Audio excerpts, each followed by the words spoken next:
Aos 57 anos, cometi o erro mais devastador da minha vida. E o pior de tudo é que nem percebi quando tudo começou a desmoronar.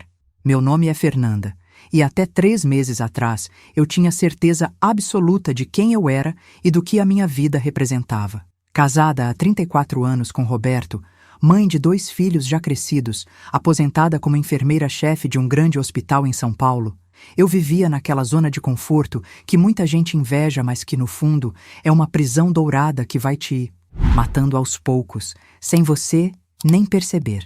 Durante décadas, acordei todos os dias às 5:30 da manhã. Preparei o café do Roberto, arrumei a casa, cuidei dos filhos, trabalhei em plantões que duravam mais de 12 horas seguidas. Voltei para casa exausta, preparei o jantar, ajudei nas lições de casa, e quando finalmente deitava na cama, já era quase meia-noite, e Roberto já estava dormindo há horas.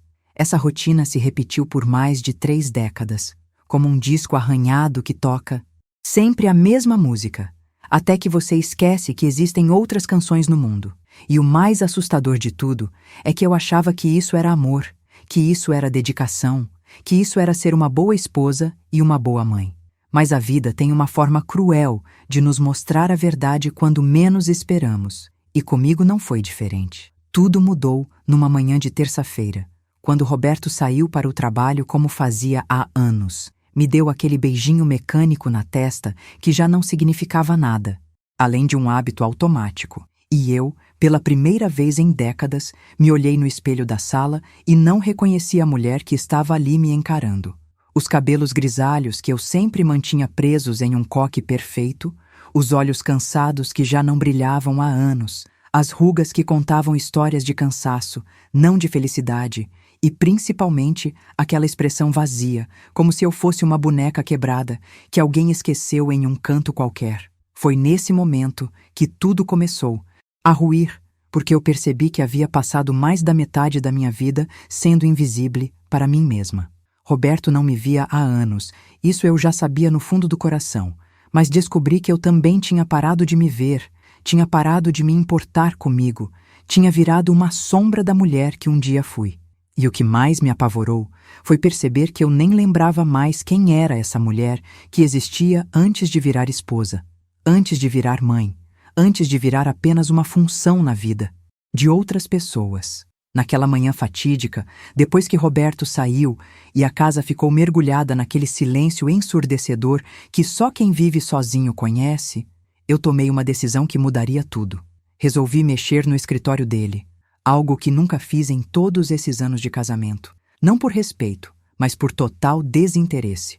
Roberto sempre foi um homem reservado, organizado, metódico, e eu sempre respeitei esse espaço dele, achando que era normal, que todo casal precisa ter seus momentos individuais. Que ingênua eu fui durante todos esses anos. Comecei organizando as gavetas, arrumando papéis antigos, jogando fora documentos que não serviam mais, quando encontrei uma caixa de sapato escondida atrás de uma pilha de livros técnicos que ele nunca lia. Meu coração começou a bater mais forte, como se meu instinto soubesse que ali dentro havia algo que mudaria tudo para sempre. Abri a caixa com as mãos tremendo, e o que encontrei foi pior do que qualquer pesadelo que eu poderia imaginar. Dentro daquela caixa havia dezenas de cartas, todas escritas à mão, todas assinadas por uma tal de Mariana, todas datadas dos últimos 15 anos. 15 anos, gente! 15 anos de mentiras, de traição, de uma vida dupla que ele mantinha enquanto eu me matava de trabalhar, cuidando da nossa casa, dos nossos filhos, da nossa vida que na verdade era só minha vida, porque ele já tinha outra há muito tempo. Minhas mãos tremiam tanto que mal conseguia segurar as cartas, mas li cada uma delas, cada palavra doce, cada declaração de amor, cada promessa de que um dia eles ficariam juntos para sempre.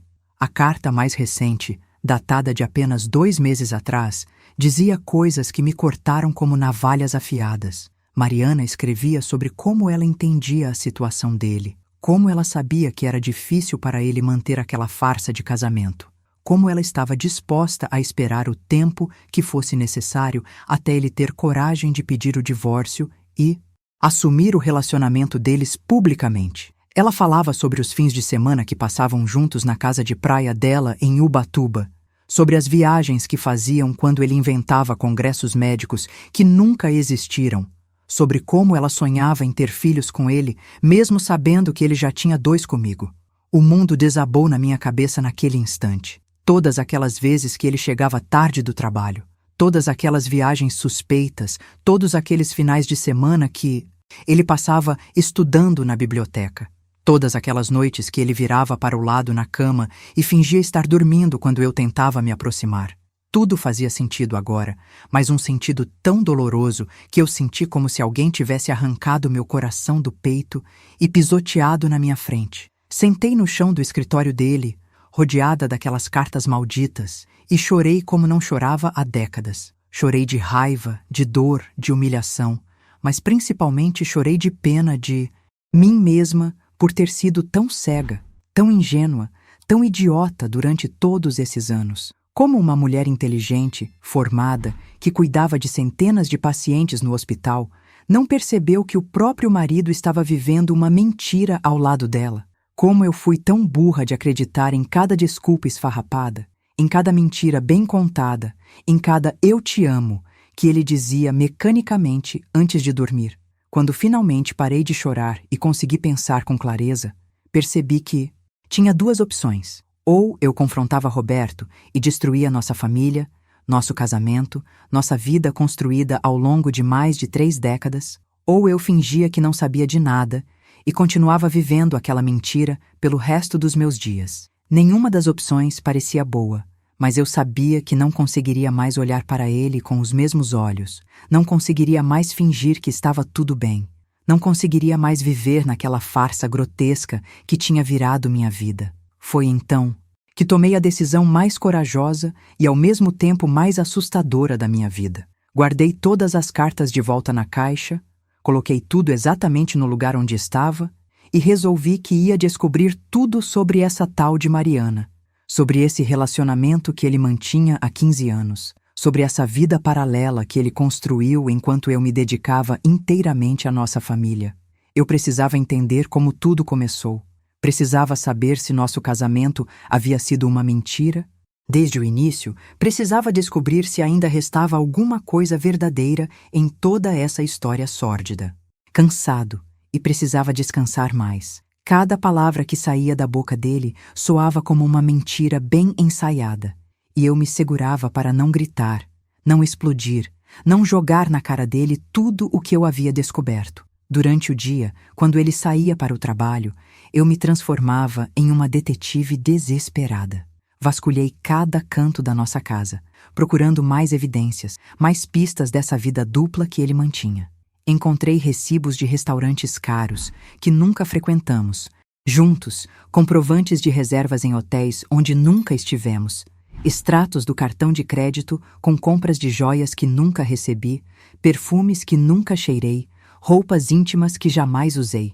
Era como se ele tivesse construído uma vida completamente paralela, com outra mulher, outros hábitos, outros sonhos, enquanto eu vivia na ilusão de que éramos um casal feliz e unido.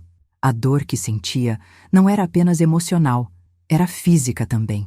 Meu peito doía constantemente, como se alguém tivesse colocado uma pedra gigante sobre meus pulmões. Perdi o apetite completamente. Emagreci quase 8 quilos em 2 semanas, e as olheiras embaixo dos meus olhos ficaram tão profundas que pareciam buracos na minha alma. Nossos filhos, Júlio e Camila, que já são adultos e têm suas próprias vidas, perceberam que algo estava errado quando vieram nos visitar no fim de semana, mas eu menti dizendo que estava apenas cansada, que a aposentadoria estava sendo mais difícil do que imaginava. Foi então que decidi dar o próximo passo na minha investigação. Usando as informações que encontrei nas cartas, consegui descobrir onde essa Mariana trabalhava. Ela era gerente de marketing de uma empresa de cosméticos no centro de São Paulo, e pela descrição que Roberto fazia dela nas conversas que eu espiava pelo telefone dele, era uma mulher mais nova, bonita, bem-sucedida, tudo aquilo que eu havia parado de ser há muito tempo. A curiosidade e o desespero me levaram a fazer algo que jamais imaginei que seria capaz. Fui até o prédio onde ela trabalhava e fiquei esperando na calçada da frente, como uma louca obcecada, só para vê-la com meus próprios olhos. Quando ela saiu do prédio às 6 horas da tarde de uma quinta-feira chuvosa, senti como se levasse um soco no estômago. Mariana era realmente tudo aquilo que Roberto sempre admirou em uma mulher.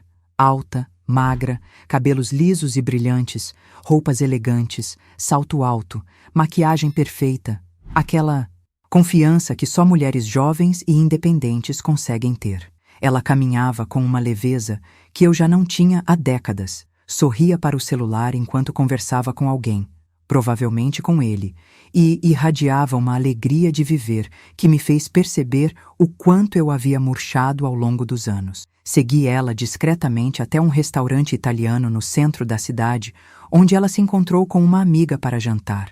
Sentei em uma mesa distante, pedindo apenas um café que nem consegui tomar, e fiquei observando cada movimento dela, cada risada, cada gesto. Era óbvio que ela não fazia ideia de quem eu era, não tinha a menor noção de que a esposa legal do homem que ela amava estava ali, a poucos metros de distância, se destruindo por dentro, enquanto a observava viver a vida que deveria ser minha. Durante a conversa delas, que eu conseguia escutar parcialmente porque elas falavam alto e o restaurante não estava muito cheio, descobri detalhes ainda mais dolorosos sobre o relacionamento dela com Roberto. Mariana contou para a amiga que estava planejando uma viagem para a Europa com ele no próximo mês, que finalmente ele havia prometido que contaria tudo para a esposa depois das festas de fim de ano, que eles estavam procurando um apartamento para morarem juntos oficialmente. A amiga dela perguntou se ela não se sentia mal por estar com um homem casado há tanto tempo, e a resposta de Mariana foi como uma punhalada no meu peito. Ela disse que não se sentia culpada porque o casamento de Roberto já estava morto há anos, que eu era apenas uma companheira de casa, que não havia amor entre nós há muito tempo, que ele só continuava casado por comodismo e por medo de magoar os filhos. Segundo ela, Roberto havia contado que nosso relacionamento era mais uma sociedade do que um matrimônio, que dormíamos em quartos separados há anos, que não tínhamos mais intimidade, que ele se sentia preso em uma vida que não o fazia mais feliz. E o mais terrível de tudo, ela disse que Roberto havia confidenciado que nunca me amou de verdade, que se casou comigo por pressão da família e por conveniência social, já que eu era considerada uma boa escolha na época. E se você sentiu que essa mensagem te tocou de forma verdadeira até aqui, lembre-se, apoiar essa missão também é um gesto de amor. Se sentir no coração, clique em Valeu demais para que mais pessoas recebam palavras que salvam, acolhem e despertam. Corações que estão passando por momentos difíceis como o meu. Voltei para casa naquela noite completamente destruída por dentro, mas com uma clareza terrível sobre a realidade da minha vida. Roberto chegou tarde, como sempre, com o mesmo sorriso falso e as mesmas desculpas de sempre. Me deu o beijinho mecânico na testa, perguntou se eu havia jantado, me contou sobre um paciente complicado que havia operado durante a tarde e foi tomar banho como se nada tivesse acontecido. Eu fiquei ali na cozinha, lavando a louça do meu jantar solitário, e senti uma raiva tão profunda que chegava a me assustar. Naquela madrugada, deitada ao lado do homem que havia sido minha vida inteira por mais de 3 décadas, mas que na verdade era um completo estranho, tomei uma decisão que mudaria tudo. Não ia mais fingir que não sabia de nada, não ia mais viver naquela mentira patética, não ia mais aceitar ser tratada como uma peça de mobília em minha própria casa, mas também não ia confrontá-lo diretamente, não ia fazer escândalo, não ia dar a ele a satisfação de me ver destruída e humilhada. Eu tinha um plano muito melhor, um plano que faria ele sentir na pele um pouquinho da dor que eu estava sentindo. Levantei da cama devagar para não acordá-lo. Fui até a cozinha, peguei uma folha de papel e uma caneta e comecei a escrever uma carta. Não para ele, mas para mim mesma. Uma promessa de que a partir daquele momento eu ia recuperar a minha vida, a minha dignidade, a minha autoestima. Ia mostrar para Roberto, para Mariana, para o mundo inteiro e principalmente para mim mesma que Fernanda ainda existia debaixo de todos aqueles anos de anulação e submissão. A primeira coisa que fiz no dia seguinte foi ligar para uma amiga da época da faculdade, Beatriz, que sempre manteve contato comigo ao longo dos anos, mas que eu havia meio que abandonado depois que me casei, como fazem muitas mulheres que se anulam completamente em função da família. Beatriz era psicóloga. Estava divorciada há 5 anos. Vivia sozinha em um apartamento lindo na Vila Madalena. Viajava pelo mundo, tinha uma vida plena e independente. Era tudo aquilo que eu gostaria de ser, mas nunca tive coragem. Quando liguei para ela chorando, contando toda a situação, ela não demonstrou nem um pingo de surpresa. Pelo contrário, disse que já desconfiava que alguma coisa estava errada no meu casamento há anos, que eu havia mudado muito, que tinha perdido aquela faísca que sempre tive, que parecia uma sombra de mim mesma toda vez que nos encontrávamos. Beatriz me convidou para almoçar no mesmo dia, e foi durante aquela conversa que ela plantou uma semente na minha cabeça. Uma ideia que a princípio me pareceu absurda, mas que foi crescendo e tomando forma com o passar das horas. Ela me disse que eu precisava entender que Roberto não era o único culpado da situação. Segundo Beatriz, eu também tinha responsabilidade pelo que estava acontecendo, porque havia me anulado completamente, havia parado de investir em mim mesma, havia deixado de ser interessante, havia virado apenas uma funcionária da minha própria casa. Ela me fez perguntas dolorosas. Quando foi a última vez que eu comprei uma roupa bonita para mim? Quando foi a última vez que fui ao salão de beleza? Quando foi a última vez que saí com amigas? Quando foi a última vez que li um livro por prazer? Quando foi a última vez que tive uma conversa interessante com Roberto sobre algo que não fosse casa, filhos ou trabalho? As respostas para todas essas perguntas eram devastadoras. Eu realmente havia parado de viver, havia virado um fantasma de mim mesma, e talvez por isso Roberto tivesse procurado em outra mulher tudo aquilo que eu havia deixado morrer dentro de mim. Mas isso não justificava a traição, não justificava as mentiras, não justificava os 15 anos de humilhação que eu havia vivido sem saber. E foi então que Beatriz me deu o conselho que mudaria minha vida para sempre. Ela me disse que eu precisava me reconquistar antes de decidir qualquer coisa sobre meu casamento. Precisava redescobrir quem eu era. Precisava voltar a ser interessante e atraente, não para ele, mas para mim mesma. Eu não conseguia aceitar que a culpa pela destruição do meu casamento fosse parcialmente minha. Durante 34 anos, eu me dediquei integralmente àquela família. Sacrifiquei meus sonhos, minha carreira, minha juventude, minha beleza, tudo em nome de um amor que aparentemente nunca foi correspondido da forma que eu imaginava. Como alguém pode culpar a vítima por ter sido vítima? Como alguém pode dizer que eu merecia ser traída porque havia me tornado menos interessante? Mesmo assim, decidi seguir pelo menos parte do conselho da minha amiga. Comecei devagar, com pequenas mudanças que Roberto nem percebeu no início. Marquei hora no melhor salão de beleza da região, cortei o cabelo pela primeira vez em 10 anos, fiz luzes, tratamentos, manicure, pedicure, design de sobrancelha, todos aqueles cuidados que eu havia abandonado completamente depois que me aposentei. Quando cheguei em casa naquele dia, com uma aparência completamente renovada, Roberto mal levantou os olhos do jornal que estava lendo. Apenas murmurou "ficou legal", sem emoção, e voltou a se concentrar nas notícias esportivas. Essa reação dele, ou melhor, essa falta de reação, foi como um tapa na minha cara. Ali estava a prova definitiva do quanto eu havia me tornado invisível para ele. Qualquer homem que ainda sentisse algum carinho pela esposa teria notado uma transformação tão radical, teria elogiado, teria demonstrado algum interesse. Mas Roberto estava tão desconectado de mim que nem mesmo uma mudança drástica na minha aparência conseguiu despertar sua atenção. Naquele momento, entendi que realmente não havia mais nada a ser salvo no nosso relacionamento. Nos dias seguintes, continuei investindo em mim mesma, mas agora não mais com a ilusão de que isso poderia salvar meu casamento. Fazia isso por mim, pela Fernanda, que havia sido enterrada viva durante décadas, sob camadas de abnegação e sacrifício.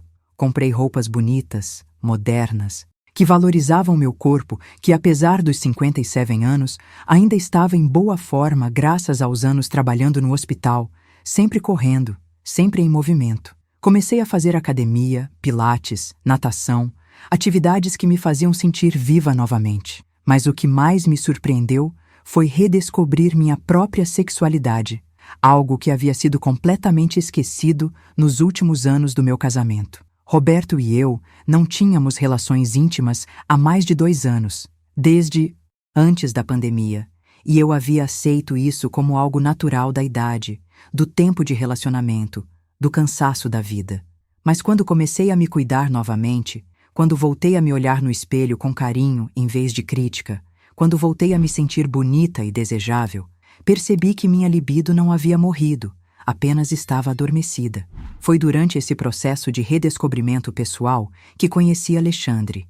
Ele era fisioterapeuta da clínica onde eu fazia pilates, um homem de 45 anos, divorciado, pai de uma filha adolescente, alguém que havia passado por uma situação similar à minha, alguns anos antes. Alexandre tinha aquela maturidade que só vem com o sofrimento, mas também uma alegria de viver que me contagiava. Ele me tratava com um respeito e uma atenção que eu não recebia há décadas, notava quando eu mudava o corte de cabelo, elogiava minhas roupas, interessava-se genuinamente pelas minhas opiniões sobre assuntos diversos. No início, nossos encontros eram apenas profissionais. Ele orientava meus exercícios, corrigia minha postura, conversava comigo durante os intervalos, mas aos poucos, nossa interação foi se tornando mais pessoal, mais íntima, mais carregada de uma tensão que eu não sentia há muitos anos. Alexandre tinha um jeito especial de me olhar, como se realmente me visse, como se eu fosse interessante, atraente, desejável. Era exatamente o oposto de como Roberto me olhava, quando olhava. O primeiro momento de real intimidade entre nós aconteceu numa tarde de quinta-feira, depois de uma sessão particularmente intensa de exercícios. Eu estava no vestiário, trocando de roupa, quando Alexandre bateu na porta e perguntou se eu estava bem, porque havia percebido que eu parecia triste durante toda a sessão. Eu abri a porta, ainda vestindo apenas a roupa íntima de ginástica, e quando nossos olhos se encontraram, algo elétrico passou entre nós. Ele me perguntou se eu queria conversar, e eu, sem pensar nas consequências, disse que sim. Fomos até a sala de descanso da clínica, que estava vazia naquele horário, e pela primeira vez em décadas eu me abri completamente com alguém do sexo oposto que não fosse meu marido. Contei para Alexandre sobre a descoberta da traição, sobre os 15 anos de mentiras, sobre como eu me sentia humilhada e invisível. Ele me ouviu com uma atenção que me emocionou até as lágrimas, e quando terminei de falar, ele disse algo que nunca vou esquecer. Fernanda, qualquer homem que não consegue ver a mulher incrível que você é, não merece nem um segundo a mais do seu tempo. E se essa mensagem tocou seu coração até aqui, e quiser apoiar para que ela chegue a outras pessoas que também estão no limite, clique em Valeu demais. Esse gesto pequeno ajuda a manter viva essa missão de levar luz a quem já perdeu a esperança. Gratidão imensa por me ouvir até aqui. Naquele momento, sentada ao lado de Alexandre naquela sala, silenciosa, com meu coração batendo acelerado e minha pele formigando pela primeira vez em anos, eu soube que havia chegado a um ponto de não retorno. Não conseguiria mais voltar para casa e fingir que era a mesma Fernanda de antes. Não conseguiria mais aceitar as migalhas de atenção que Roberto me oferecia. Não conseguiria mais viver naquela mentira sufocante que tinha virado minha vida. Quando Alexandre se aproximou de mim e segurou minha mão, eu não resisti. Quando ele me disse que eu era uma mulher linda e que merecia ser amada de verdade, eu acreditei. E quando ele me beijou, devagar, com carinho, com desejo, eu senti como se estivesse acordando de um coma de décadas. Aquele beijo foi mais do que um ato físico, foi um renascimento, foi a confirmação de que eu ainda estava viva, ainda era capaz de sentir, ainda merecia ser desejada. Saí da clínica naquela tarde completamente transformada. Não pela culpa do que havia acontecido, mas pela certeza de que, finalmente havia encontrado a coragem que precisava para tomar as decisões que vinha adiando há semanas. Roberto não merecia mais nenhum dia da minha vida. Não merecia mais nenhuma gota do meu amor. Não merecia mais nenhum segundo da minha dedicação. Eu tinha 57 anos. Ainda tinha muito para viver. Ainda podia ser feliz. ainda podia encontrar um amor verdadeiro. Quando cheguei em casa naquela noite, Roberto estava assistindo televisão na sala, como fazia todas as noites, com aquela expressão vazia de quem está apenas matando tempo até a hora de dormir. Olhei para ele e senti uma mistura de pena e nojo. Pena do homem medíocre que ele havia se tornado, capaz de manter uma farsa por décadas sem demonstrar nem um pingo de remorso. Nojo da minha própria ingenuidade, de ter acreditado por tanto tempo que aquilo que tínhamos podia ser chamado de casamento. Sentei ao lado dele no sofá e pela primeira vez em semanas iniciei uma conversa. Perguntei como havia sido o dia dele, se havia acontecido algo interessante no consultório, se ele estava feliz com a vida que levávamos. Roberto me olhou com surpresa, como se não estivesse acostumado com meu interesse genuíno, e respondeu de forma automática, mecânica, sem profundidade. Falou sobre pacientes, cirurgias, contas a pagar, problemas burocráticos, mas em nenhum momento mencionou sentimentos, sonhos, desejos, nada que revelasse a existência de uma alma humana por trás daquela fachada. Foi nessa conversa superficial que tive a confirmação final de que minha decisão estava certa. Roberto não era apenas um traidor. Era um homem vazio, sem profundidade, sem capacidade de conexão emocional verdadeira. Provavelmente Mariana também descobriria isso com o tempo, quando a paixão inicial esfriasse e ela percebesse que havia se envolvido com alguém incapaz de amar de verdade. Mas isso não era mais problema meu. Meu problema agora era me libertar dessa prisão, recuperar minha dignidade e reconstruir minha vida sobre bases sólidas e verdadeiras. Naquela madrugada, enquanto Roberto dormia pesadamente ao meu lado, como sempre fazia depois de passar o dia inteiro mentindo para o mundo e para si mesmo, eu finalizei os detalhes do plano que havia estado amadurecendo na minha cabeça há semanas. Não ia apenas pedir o divórcio, não ia apenas sair de casa em silêncio. Ia fazer Roberto sentir na pele um pouquinho da humilhação que eu havia sentido. Ia mostrar para ele que subestimou completamente a mulher com quem esteve casado por mais de 3 décadas. Incrível, enquanto se iludia com uma aventura que provavelmente não duraria nem mais um ano depois que a novidade passasse. Comecei colocando meu plano em prática de forma meticulosa e calculada. Primeiro, procurei um dos melhores advogados especialistas em divórcio de São Paulo, um homem conhecido por conseguir acordos extremamente vantajosos para seus clientes. Expliquei toda a situação para ele, mostrei as cartas que havia encontrado, os recibos das traições, os extratos bancários, com os gastos excessivos que Roberto tinha com sua amante. O advogado me assegurou que eu tinha direito a pelo menos metade de todos os bens que construímos juntos, incluindo a casa, o consultório, as aplicações financeiras, tudo. Enquanto organizava juridicamente minha separação, continuei fingindo normalidade em casa, mas agora com um propósito completamente diferente. Cada sorriso falso que oferecia para Roberto, cada bom dia carinhoso, cada pergunta sobre seu trabalho, tudo. Isso fazia parte de um jogo muito maior que ele nem desconfiava que estava acontecendo. Eu me tornei uma atriz consumada da minha própria vida, representando o papel da esposa dedicada enquanto secretamente desmontava nossa existência em comum. O mais interessante é que quanto mais eu investia em mim mesma e quanto mais clareza eu tinha sobre meus objetivos, mais bonita e confiante eu ficava. Alexandre notava essas mudanças a cada encontro nosso, que agora aconteciam 3 vezes por semana e não se limitavam mais apenas às sessões de fisioterapia. Começamos a nos encontrar para tomar café, para almoçar, para caminhar no parque, sempre de forma discreta, mas com uma intimidade crescente que me fazia sentir viva como não me sentia há décadas. Nossa conexão foi evoluindo naturalmente, sem pressa, sem pressão, de uma forma que eu havia esquecido que era possível entre um homem e uma mulher. Alexandre me tratava como uma igual, respeitava minhas opiniões, interessava-se pelos meus sentimentos, fazia-me rir com piadas inteligentes, surpreendia-me com pequenos gestos de carinho que mostravam que ele realmente prestava atenção em quem eu era como pessoa. Era o completo oposto de Roberto, que há anos me tratava como uma peça de mobília familiar.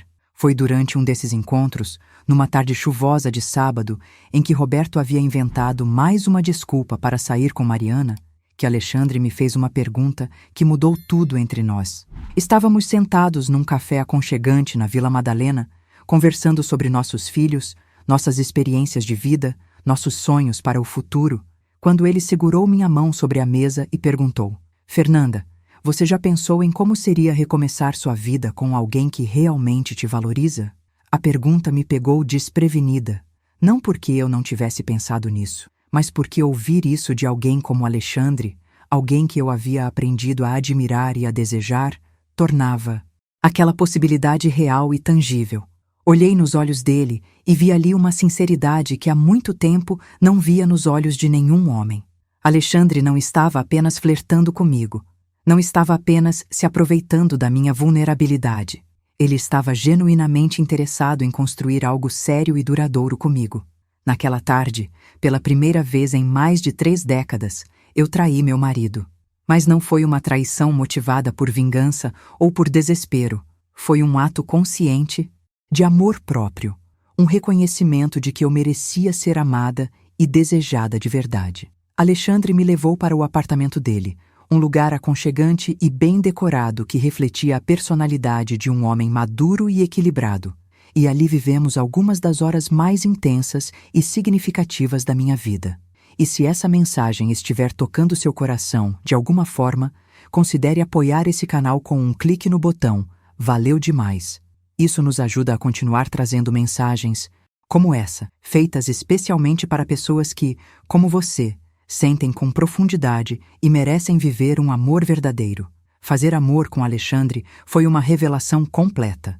Ele me tocava como se eu fosse feita de cristal precioso, beijava-me como se quisesse memorizar o gosto dos meus lábios, olhava para mim como se eu fosse a mulher mais desejável do mundo. Depois de anos sendo tratada como uma obrigação matrimonial por Roberto, ser desejada com tanta intensidade e carinho me fez chorar de emoção.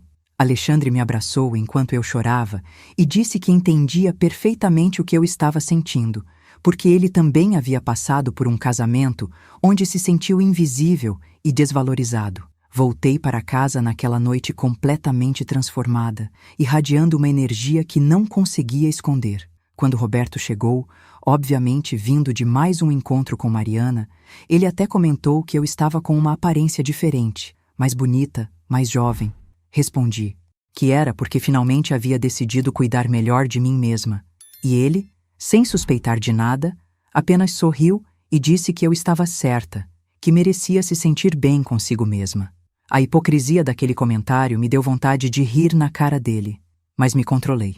Roberto estava elogiando minha decisão de me cuidar melhor, sem fazer a menor ideia de que parte desse cuidado incluía me relacionar com outro homem, alguém que realmente me via e me valorizava.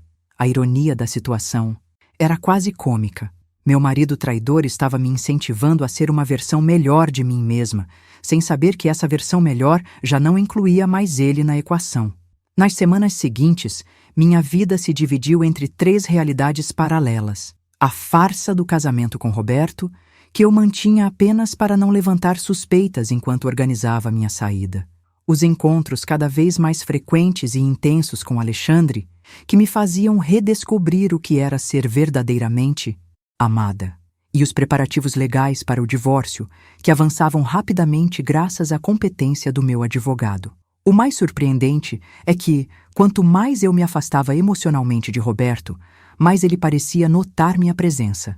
Talvez fosse algum instinto primitivo masculino que o alertava para o fato de que estava perdendo terreno, ou talvez fosse apenas coincidência, mas ele começou a demonstrar mais atenção comigo do que havia demonstrado em anos. Chegava em casa com flores, perguntava sobre meu dia com mais interesse, tentava iniciar conversas mais profundas, chegou até a sugerir que fizéssemos uma viagem juntos. Todas essas tentativas tardias de reconquista me causavam uma mistura de nojo e pena. Roberto estava tentando ser o marido que eu sempre quis que ele fosse, mas apenas porque seu instinto estava captando que havia algo errado, não porque ele realmente havia redescoberto amor por mim. Se ele soubesse que eu já conhecia sua traição, se soubesse que eu estava me relacionando com outro homem, se soubesse que eu já havia contratado um advogado para me divorciar dele, provavelmente voltaria imediatamente para sua postura de indiferença habitual. A gota d'água veio numa manhã de terça-feira, quando encontrei Roberto falando baixo no telefone, escondido no banheiro, obviamente conversando com Mariana. Pela conversa que consegui escutar, eles estavam discutindo sobre quando ele finalmente contaria a verdade para mim. E Roberto dizia que precisava de mais tempo, que eu estava passando por uma fase estranha e ele não queria me traumatizar ainda mais. Mariana parecia impaciente, pressionando-o a tomar uma decisão logo, porque ela estava cansada de viver às escondidas. Ouvir aquela conversa foi libertador de uma forma que eu não esperava.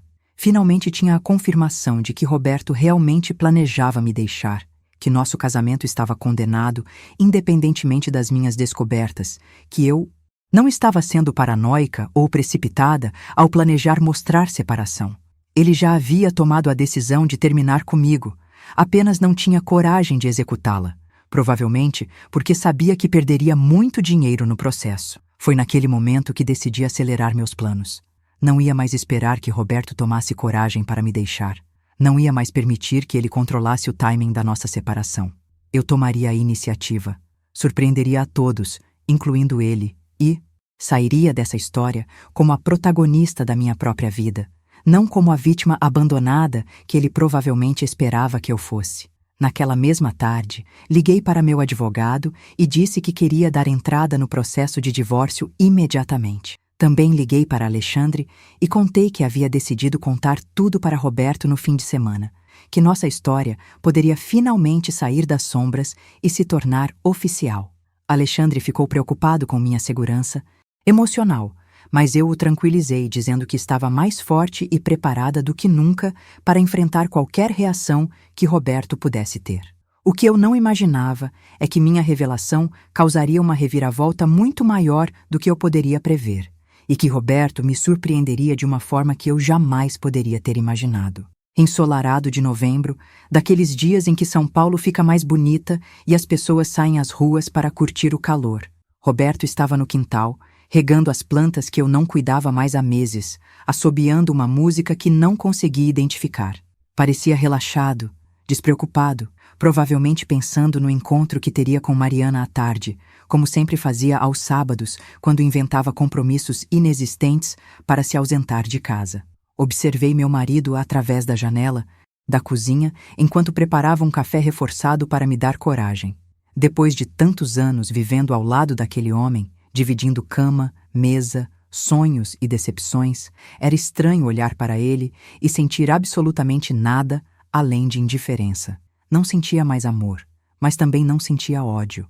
Roberto havia se tornado para mim o que eu provavelmente era para ele há anos. Apenas uma presença familiar e incômoda que habitava a mesma casa, mas não a mesma vida. Quando ele entrou na cozinha, suado do trabalho no jardim, sorrindo com aquela expressão falsa que eu já conhecia tão bem, respirei fundo e tomei a decisão que mudaria nossas vidas para sempre. Roberto, preciso conversar com você sobre uma coisa muito importante, disse, tentando manter a voz firme e controlada. Ele me olhou com uma expressão ligeiramente preocupada, provavelmente pensando que eu havia descoberto alguma conta em aberto ou algum problema doméstico menor. Claro, querida. Do que se trata? Respondeu, servindo-se de uma xícara de café e sentando-se à minha frente na mesa da cozinha, a mesma mesa onde tínhamos tomado milhares de cafés da manhã ao longo de mais de 3 décadas de casamento. Eu sei de Mariana, disse sem rodeios, observando a reação dele com uma curiosidade quase científica. Queria ver como um homem que havia mentido para mim durante 15 anos reagiria quando finalmente fosse confrontado com a verdade. A mudança na expressão de Roberto foi instantânea e dramática. A cor sumiu completamente do rosto dele, a xícara de café tremeu em suas mãos e ele me olhou como se tivesse visto um fantasma. Por alguns segundos que pareceram eternos, ficamos apenas nos encarando em silêncio, enquanto o peso daquela revelação pairava no ar entre nós como uma bomba prestes a explodir. Fernanda, eu posso explicar, começou ele, gaguejando como uma criança pega fazendo alguma travessura. Não precisa explicar nada, Roberto. Interrompi, surpreendendo-me com a própria tranquilidade. Sei de tudo. Encontrei todas as cartas dela. Vi todos os recibos dos restaurantes e hotéis, sei dos 15 anos de mentiras, sei dos planos que vocês têm de ficarem juntos oficialmente. Sei até que você estava apenas esperando o momento certo para me contar a verdade e pedir o divórcio. Roberto me olhava boquiaberto, como se não conseguisse processar o fato de que sua farsa cuidadosamente construída havia desmoronado completamente. O que aconteceu a seguir me surpreendeu mais do que qualquer outra coisa que ele poderia ter dito ou feito. Em vez de tentar se justificar, de mentir ainda mais, de ficar bravo ou de assumir uma postura defensiva, Roberto começou a chorar. Não eram lágrimas de crocodilo ou choro dramático para tentar despertar minha pena. Eram lágrimas genuínas de alívio, como se um peso gigantesco tivesse sido tirado dos ombros dele. Fernanda, você não faz ideia do alívio que é não precisar mais fingir, disse entre soluços. Estes foram os 15 anos mais difíceis da minha vida. Aquela confissão me deixou completamente desconcertada. Eu havia me preparado para enfrentar negação, raiva, tentativas de manipulação, qualquer coisa menos essa demonstração crua de vulnerabilidade. Roberto continuou falando, as palavras saindo como uma represa que finalmente se rompeu. Eu te amo, Fernanda. Sempre te amei, mas não da forma como você merecia ser amada.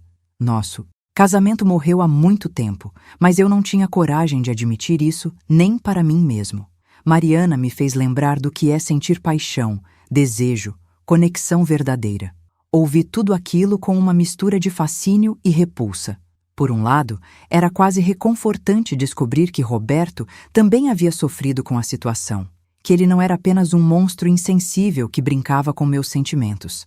Por outro lado, me revoltava saber que ele havia me mantido em uma mentira por 15 anos porque não tinha coragem de enfrentar a realidade. E você achou que era justo me manter vivendo uma ilusão durante todo esse tempo?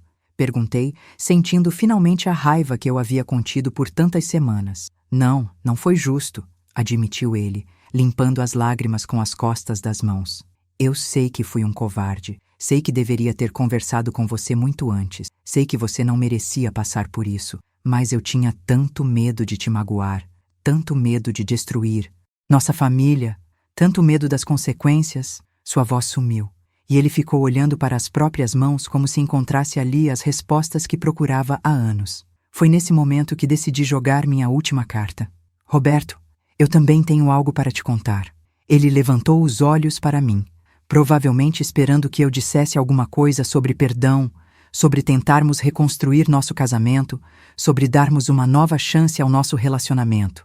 A expressão no rosto dele mudou completamente quando eu disse: eu também estou me relacionando com outra pessoa. O silêncio que se seguiu foi ensurdecedor. Roberto me olhava como se não conseguisse processar o que havia acabado de ouvir, como se as palavras que eu havia pronunciado fossem em um idioma estrangeiro que ele não dominava. Você... o quê? Conseguiu articular finalmente, a voz saindo mais aguda do que o normal.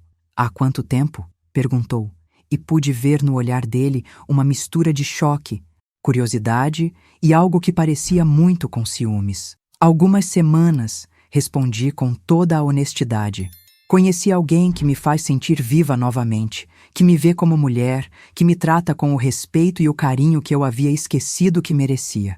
Roberto passou a mão pelos cabelos, levantou-se da cadeira, começou a andar de um lado para o outro da cozinha como um animal enjaulado. Pude ver que sua mente estava trabalhando freneticamente, tentando processar o fato de que eu não era mais a esposa submissa e passiva que ele havia deixado para trás. Quem é? Perguntou finalmente, parando de andar e me encarando diretamente. Isso importa? Respondi, mantendo o tom calmo e controlado. O que importa é que ambos descobrimos que nossa história chegou ao fim há muito tempo. A diferença é que você demorou 15 anos para admitir isso, enquanto eu precisei de apenas algumas semanas para ter coragem de agir. Roberto voltou a se sentar, mas agora parecia um homem completamente diferente. A vulnerabilidade havia dado lugar a algo que eu não via nele há anos, interesse genuíno por mim. Fernanda, eu não sabia que você era capaz disso, disse, e havia uma admiração grudenta na voz dele que me incomodou profundamente. Você sempre foi tão certinha, tão dedicada à família, tão Previsível. Aquela palavra, previsível, me atingiu como um soco no estômago. Durante todos aqueles anos, enquanto eu me matava de trabalhar, cuidando da casa, dos filhos, dele, sendo a esposa perfeita que achava que ele queria, Roberto me via como alguém previsível. Entendi naquele momento que parte da atração que ele sentia por Mariana provavelmente vinha justamente do fato de ela ser o oposto de mim. Imprevisível, independente, misteriosa. Pois é, Roberto, disse, levantando-me da mesa e olhando para ele com uma frieza que ele nunca havia visto em mim. Parece que você não me conhecia tão bem quanto pensava. E saiba que essa mulher previsível que você desprezou por tanto tempo já contratou um dos melhores advogados de divórcio de São Paulo. Os papéis devem chegar às suas mãos na segunda-feira. A expressão de choque no rosto dele teria sido cômica se não fosse tão patética. Roberto finalmente entendeu que eu não estava apenas desabafando ou tentando chamá-lo para uma conversa de reconciliação. Eu estava oficialmente encerrando nosso casamento, assumindo o controle da situação, virando o jogo completamente. Fernanda, espera! Isso não precisa ser assim. Podemos conversar, podemos encontrar uma solução, começou ele, mas eu o interrompi com um gesto da mão.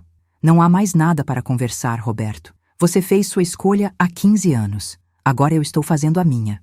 E sem mais uma palavra, saí da cozinha, deixando-o sozinho com suas lágrimas e seus arrependimentos tardios, enquanto eu subia para fazer as malas com a sensação de que finalmente havia recuperado o controle da minha própria vida, controle dele. Quando finalmente o ouvi subindo as escadas, eu já havia separado roupas suficientes para algumas semanas e estava guardando meus documentos mais importantes numa maleta. Ele apareceu na porta do quarto com uma expressão que misturava desespero, confusão e algo que levei alguns segundos para identificar. Medo. Roberto estava com medo, provavelmente pela primeira vez percebendo as consequências práticas de tudo o que havia feito. 15 anos de traição não passariam despercebidos por um juiz, e ele sabia que eu tinha todas as evidências necessárias para garantir uma divisão de bens muito favorável para mim. Fernanda, por favor, vamos conversar com calma, disse ele, usando o mesmo tom conciliador que usava com pacientes difíceis. Não há mais nada para conversar, Roberto, respondi sem parar de arrumar minhas coisas. Você teve 15 anos para conversar comigo, 15 anos para me dizer a verdade, 15 anos para tomar a decisão certa. Agora, é tarde demais. Ele se aproximou e tentou tocar meu braço, mas eu me afastei instintivamente. O toque dele, que um dia já havia me causado arrepios de prazer, agora me causava apenas nojo. Você não pode simplesmente destruir nossa família assim, insistiu ele, e a hipocrisia daquela frase me deu vontade de rir. Eu não estou destruindo nossa família, Roberto, disse, parando de arrumar as roupas e o encarando diretamente. Você fez isso há muito tempo. Eu só estou oficializando uma situação que já existia há anos. Ele tentou argumentar que as coisas poderiam ser diferentes, que poderíamos tentar terapia de casal, que ele estava disposto a terminar com Mariana se eu lhe desse uma nova chance. Todas aquelas promessas desesperadas apenas confirmavam o que eu já sabia. Roberto só estava se importando comigo agora porque finalmente entendeu que poderia perder muito dinheiro no divórcio. O que mais me impressionava era como ele não conseguia aceitar que eu havia mudado, que não era mais a mulher submissa e dependente que ele havia deixado para trás. Fernanda, você está agindo por impulso, disse ele, tentando usar a psicologia reversa que funcionava comigo no passado. Você está magoada e eu entendo isso. Mas você não é esse tipo de pessoa. Você não é alguém que abandona a família, que se envolve com outros homens, que age de forma precipitada. Cada palavra que ele dizia apenas me mostrava o quão pouco ele realmente me conhecia. Você está certo, Roberto, respondi, fechando a maleta com um som seco. Eu não era esse tipo de pessoa. Era uma mulher que se anulava completamente em função da família, que aceitava migalhas de atenção, que vivia de ilusões românticas sobre um casamento que só existia na minha cabeça. Mas sabe o que descobri? Eu gosto muito mais da mulher que me tornei do que daquela que eu era. A expressão de choque no rosto dele me disse que finalmente ele estava começando a entender a dimensão real da transformação que eu havia passado. Nesse momento, meu telefone tocou. Era Alexandre, perguntando se eu estava bem, se precisava de ajuda com alguma coisa, se queria que ele viesse me buscar. A voz dele, carinhosa e preocupada, contrastava drasticamente com o tom manipulador que Roberto estava usando comigo há mais de uma hora. "É ele?" perguntou Roberto quando desliguei o telefone, e havia uma amargura na voz dele que eu nunca havia ouvido antes. "É alguém que realmente se importa comigo", respondi, pegando minha maleta e me dirigindo à porta. Roberto me seguiu escada abaixo, tentando continuar a conversa, fazendo promessas cada vez mais desesperadas, chegando ao ponto de dizer que abriria mão de todos os bens se eu ficasse com ele. "Roberto, pare com isso", disse quando chegamos à sala. "Você está sendo ridículo. Se você realmente me amasse, não teria passado 15 anos me traindo. Se você realmente se importasse comigo, não teria me deixado vivendo uma mentira por tanto tempo. O que você está sentindo agora não é amor, é apenas medo de perder o controle da situação." Foi nesse momento que ele fez algo que me surpreendeu completamente. Roberto se ajoelhou no chão da nossa sala, na frente do sofá onde tínhamos assistido milhares de filmes juntos, e começou a implorar para eu não o deixar. "Fernanda, eu sei que errei, sei que não mereço seu perdão, mas por favor, não faça isso. Você é minha vida. Você sempre foi minha vida, mesmo quando eu estava com Mariana. Ela nunca significou para mim o que você significa." Olhei para aquele homem patético ajoelhado no chão e senti uma mistura de pena e revolta. "Roberto, levanta daí", disse com firmeza. "Você está sendo humilhante. Se Mariana te visse agora, provavelmente sairia correndo. E saiba que se eu significasse tanto para você quanto está dizendo, você nunca teria me traído durante 15 anos. O que você está sentindo não é amor, é apenas desespero por perder aquilo que você considerava garantido." Ele continuou ajoelhado, chorando como uma criança, e eu percebi que aquela imagem resumia perfeitamente o que nosso casamento havia se tornado: uma farsa patética mantida por hábito e comodismo. E se essa mensagem estiver tocando seu coração de alguma forma, lembre-se, você pode apoiar essa missão clicando em "Valeu demais". Isso fortalece esse canal de luz e nos permite continuar espalhando essas mensagens com todo o carinho para mais pessoas que precisam ouvir que merecem mais da vida. Saí de casa naquela tarde sem olhar para trás, literalmente e figurativamente. Alexandre me esperava no carro, como havia prometido, e quando me viu saindo com a maleta, desceu imediatamente para me ajudar. "Como você está se sentindo?" perguntou, abraçando-me com carinho. "Livre", respondi, e era a mais pura verdade. Pela primeira vez em décadas, me senti completamente livre das amarras de um relacionamento que havia se tornado tóxico e destrutivo. Alexandre me levou para o apartamento dele, onde eu ficaria até encontrar um lugar próprio para morar. Durante o trajeto, contei para ele todos os detalhes da conversa com Roberto, e ele me ouviu com atenção e compreensão, sem julgar, sem dar conselhos não solicitados, apenas oferecendo seu apoio incondicional. "Você foi muito corajosa", disse ele quando chegamos ao apartamento. "Sei o quanto deve ter sido difícil tomar essa decisão." E tinha razão. Havia sido difícil, mas também tinha sido libertador como poucas coisas na minha vida. Os dias que se seguiram foram uma montanha-russa emocional. Roberto me ligava várias vezes por dia, alternando entre súplicas desesperadas e ameaças veladas sobre as consequências do divórcio. Nossos filhos, Júlio e Camila, ficaram chocados quando souberam da separação, mas quando expliquei a situação para eles, ambos me apoiaram completamente. Camila chegou a dizer que sempre achou estranho o comportamento do pai nos últimos anos e que estava orgulhosa de mim por ter tido coragem de recomeçar minha vida. O processo de divórcio avançou mais rapidamente do que eu esperava. Meu advogado conseguiu um acordo que me garantia metade de todos os bens, incluindo a casa, mais uma pensão mensal que me permitiria viver confortavelmente sem precisar trabalhar. Roberto tentou contestar alguns pontos, mas as evidências da traição eram tão contundentes que ele acabou aceitando todas as condições sem muita resistência. 2 semanas depois da nossa separação, soube por uma amiga em comum que Roberto e Mariana haviam terminado.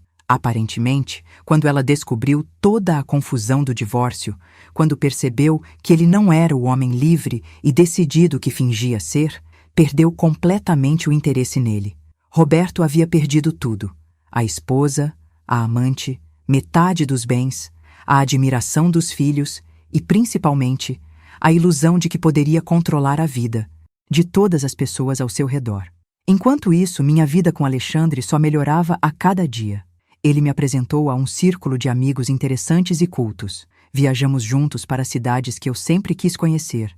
Redescobri prazeres simples como ler um livro sem pressa, tomar vinho numa tarde de domingo, fazer amor com alguém que realmente me desejava. Aos 57 anos, eu havia finalmente aprendido a diferença entre existir e viver, entre estar casada e estar apaixonada, entre ser conveniente e ser amada. Hoje, quase um ano depois daquela conversa fatídica na cozinha, posso dizer que tomar a decisão de me divorciar foi a melhor coisa que fiz na vida. Não apenas por ter me livrado de um casamento morto, mas principalmente por ter me reencontrado como mulher, como pessoa, como ser humano capaz de fazer escolhas corajosas e de lutar pela própria felicidade. Roberto me fez um favor ao me trair. Me forçou a acordar de uma letargia que poderia ter durado o resto da minha vida. Próprias escolhas. Fernanda, sei que você provavelmente não quer falar comigo, mas preciso te dizer algumas coisas, começou ele, e algo no tom me fez decidir continuar na linha, em vez de desligar imediatamente. Você estava certa sobre tudo. Sobre Mariana, sobre mim, sobre o que nosso casamento havia se tornado. Levei meses para aceitar isso, mas agora eu entendo. Ouvi em silêncio, curiosa para saber onde ele queria chegar com aquela conversa. Roberto me contou que havia começado terapia logo depois do nosso divórcio, inicialmente na esperança de encontrar argumentos para me convencer a voltar, mas acabou descobrindo verdades sobre si mesmo que nunca havia enfrentado. Eu nunca soube amar de verdade, Fernanda, confessou. Com você, com Mariana, com qualquer pessoa. Eu sempre tratei relacionamentos como contratos de conveniência, onde cada um tinha suas funções a cumprir. Nunca entendi que amor verdadeiro significa ver a outra pessoa, valorizá-la, nutri-la, como ser humano. Aquelas palavras me tocaram de uma forma inesperada. Durante todos os meses de raiva e ressentimento, eu havia pintado Roberto como um monstro incapaz de qualquer sentimento genuíno. Descobrir que ele estava passando por um processo de autoconhecimento, que estava finalmente enfrentando seus próprios demônios, me fez sentir algo que não esperava: compaixão. Roberto, agradeço você ter me ligado para falar isso, disse sinceramente. Sei que não deve ter sido fácil reconhecer essas coisas. Não foi, admitiu ele, mas era necessário. E eu queria que você soubesse que não guardo nenhum ressentimento por você ter seguido em frente. Na verdade, fico feliz sabendo que você encontrou alguém que te vê e te valoriza como você sempre mereceu.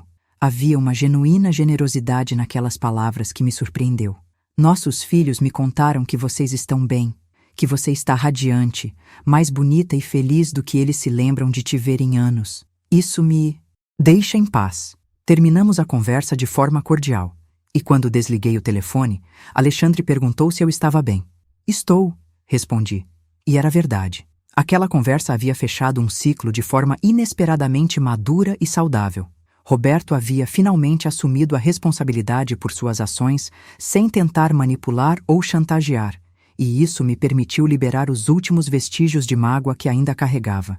A vida com Alexandre continuava sendo uma descoberta diária. Ele me ensinava constantemente sobre o que significava estar em um relacionamento onde ambas as pessoas se esforçavam genuinamente para fazer a outra feliz. Pequenos gestos que eu havia esquecido que existiam. Ele sempre perguntava sobre meus sonhos e planos, lembrava de datas importantes para mim. Surpreendia-me com presentes thoughtful que mostravam que prestava atenção no que eu dizia. Me incluía em todas as decisões que afetavam nossa vida em comum. Mas o mais importante era como. Alexandre me encorajava a redescobrir partes de mim mesma que haviam ficado adormecidas durante décadas de casamento. Ele me incentivou a voltar a escrever, algo que eu fazia na juventude, mas havia abandonado completamente depois de me casar. Comecei escrevendo apenas para mim, Pequenos textos sobre minha experiência, reflexões sobre relacionamentos, observações sobre a vida. Para minha surpresa, descobri que ainda tinha muito a dizer e uma voz própria que vale a pena ser ouvida. Alexandre também me apresentou ao mundo da arte contemporânea, algo completamente novo para mim. Começamos a frequentar exposições, teatros, shows de música independente, lugares onde eu nunca imaginei que me sentiria confortável. Descobri que aos 58 anos ainda era capaz de aprender coisas novas, de desenvolver novos interesses, de me reinventar de formas que nem sabia que eram possíveis. Era como se eu tivesse acordado de um sono profundo e descoberto que o mundo era muito maior e mais interessante do que eu imaginava. Nossos filhos, Júlio e Camila, se adaptaram surpreendentemente bem à nova dinâmica familiar. Inicialmente houve um período de ajuste, especialmente para Júlio, que sempre foi mais apegado ao pai. Mas com o tempo, ambos perceberam que eu estava genuinamente mais feliz e realizada, e isso os tranquilizou. Camila chegou a me dizer que estava orgulhosa de ter uma mãe que teve coragem de recomeçar a vida, que eu havia me tornado um exemplo de força e determinação para ela. Alexandre e eu começamos a fazer planos para o futuro, algo que eu não fazia há décadas. Falávamos sobre viagens que queríamos fazer, sobre a possibilidade de nos casarmos oficialmente, sobre como queríamos viver nossos próximos anos. Ele me fez redescobrir que ainda tinha muito futuro pela frente, muitas experiências para viver, muito amor para dar e receber. Aos 58 anos, eu estava mais otimista sobre o futuro do que havia estado em qualquer momento da minha vida adulta. Também me reconectei com amigas que havia perdido durante os anos de casamento, mulheres incríveis que eu havia negligenciado porque estava completamente absorvida na dinâmica familiar. Descobri que muitas delas também haviam passado por experiências similares à minha. Relacionamentos que haviam se tornado mais hábito do que amor, a sensação de ter perdido a identidade própria, a luta para se redescobrir depois dos 50 anos. Essas conversas com outras mulheres me fizeram perceber que minha história não era única, que milhões de mulheres pelo mundo passam pelas mesmas crises, fazem as mesmas descobertas dolorosas, enfrentam os mesmos dilemas sobre se vale a pena recomeçar a vida em uma idade considerada avançada pela sociedade. Comecei a pensar na possibilidade de escrever um livro sobre minha experiência, talvez ajudar outras mulheres que estão passando pela mesma situação que eu passei. 1 ano e meio.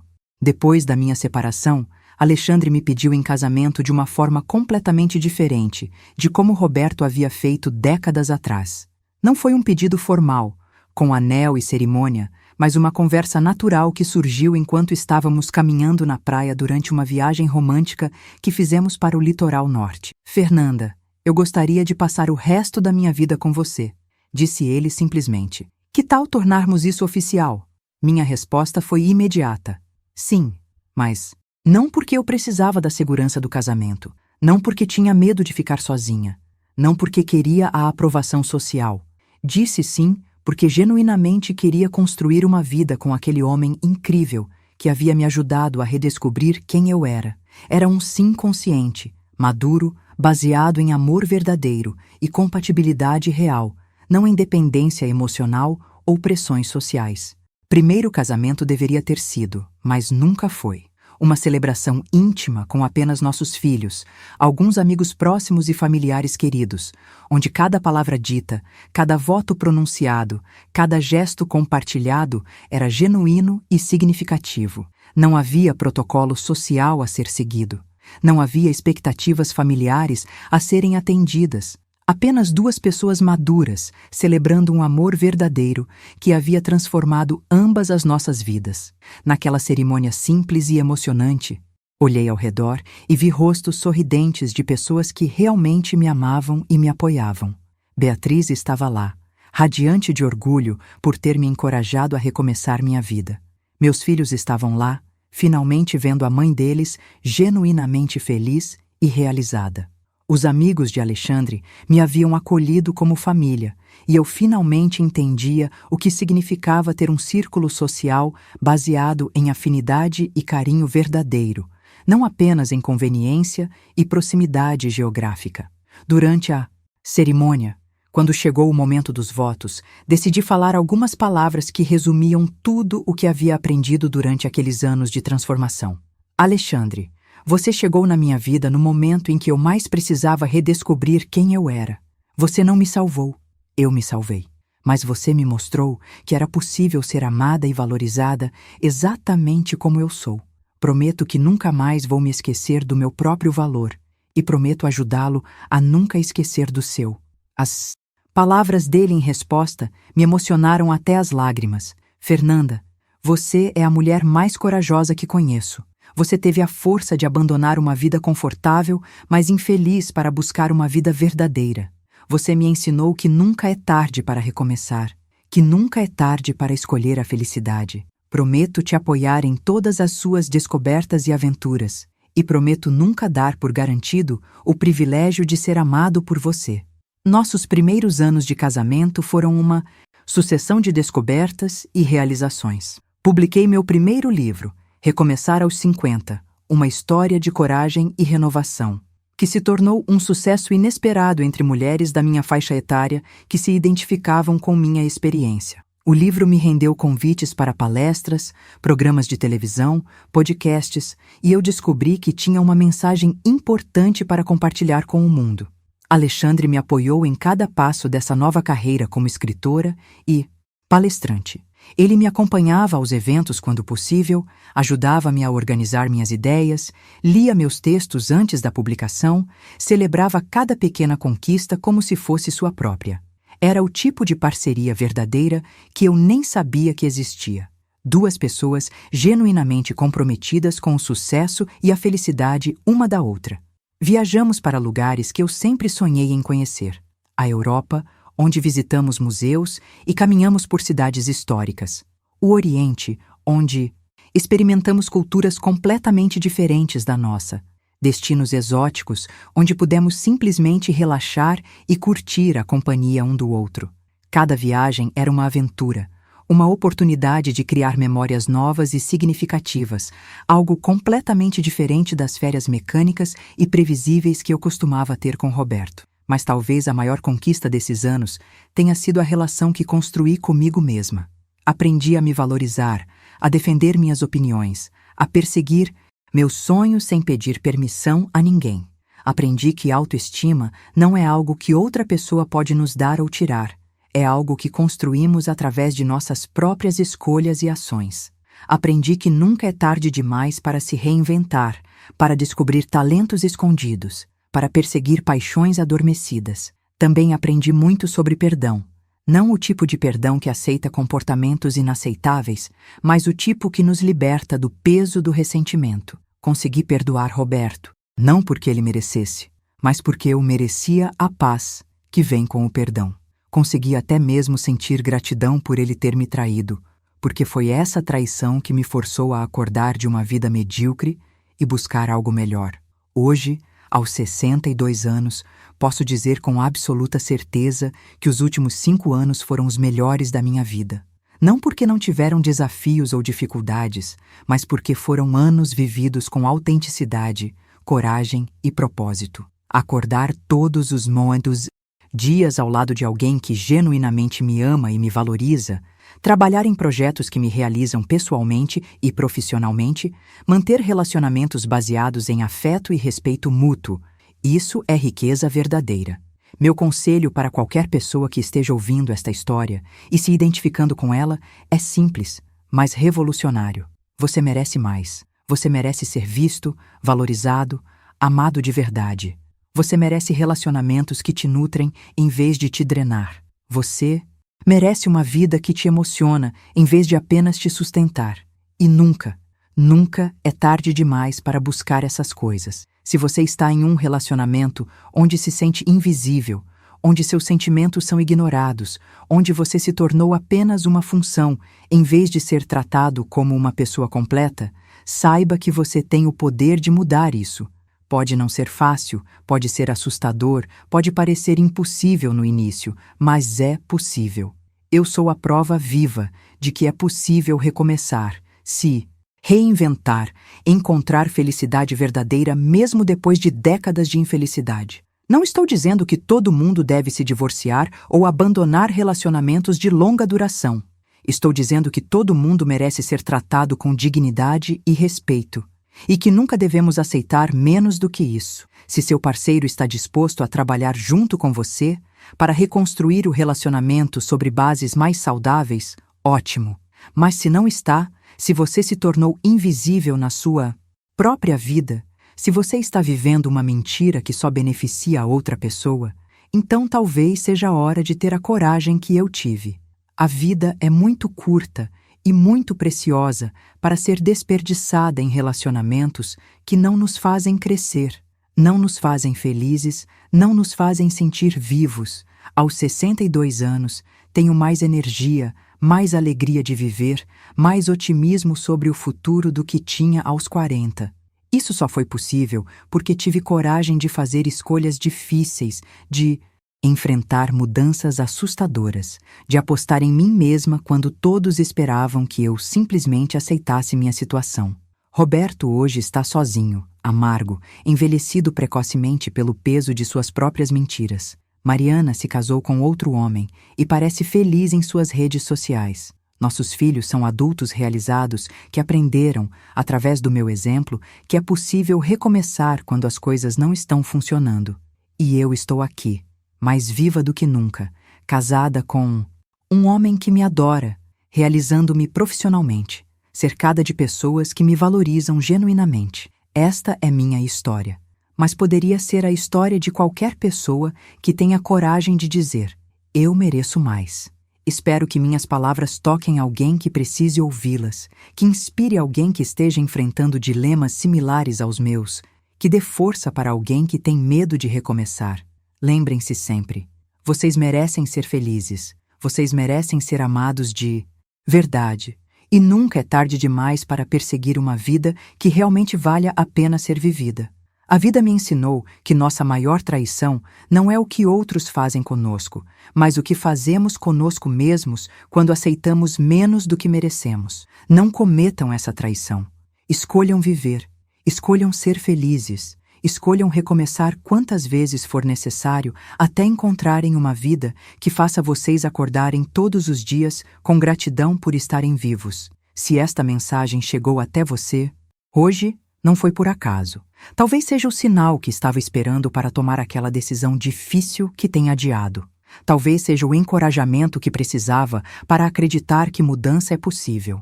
Talvez seja simplesmente um lembrete de que você não está sozinho nesta jornada. Existem pessoas como eu, como vocês, descobrindo todos os dias que ainda há muito para viver, muito para amar, muito para ser feliz. Eu quero agradecer cada um de vocês que me acompanhou até aqui nesta jornada. E espero que vocês tenham sentido, através da minha história, que não estão sozinhos em suas lutas, seus medos, suas esperanças de uma vida melhor. Cada pessoa que me ouve é parte de uma comunidade invisível, mas poderosa de pessoas corajosas que escolheram não se conformar com uma vida medíocre. Se esta história tocou vocês de alguma forma especial, eu os convido a se inscrever neste canal com carinho. Não é apenas um clique, é um gesto de esperança, um voto de confiança de que, juntos, podemos continuar espalhando mensagens que transformam vidas. Quando vocês se inscrevem, vocês se tornam parte desta missão de levar coragem e inspiração para pessoas que precisam ouvir que mudança é possível. E, por favor, contem suas próprias histórias aqui nos comentários. Vocês passaram por experiências similares? Que lições aprenderam? O que esta história despertou em vocês? Suas palavras podem ser exatamente o que outra pessoa precisa ouvir hoje. Esta comunidade se fortalece quando compartilhamos nossas verdades, nossos medos, nossas conquistas. Vocês são parte essencial desta corrente de luz e transformação.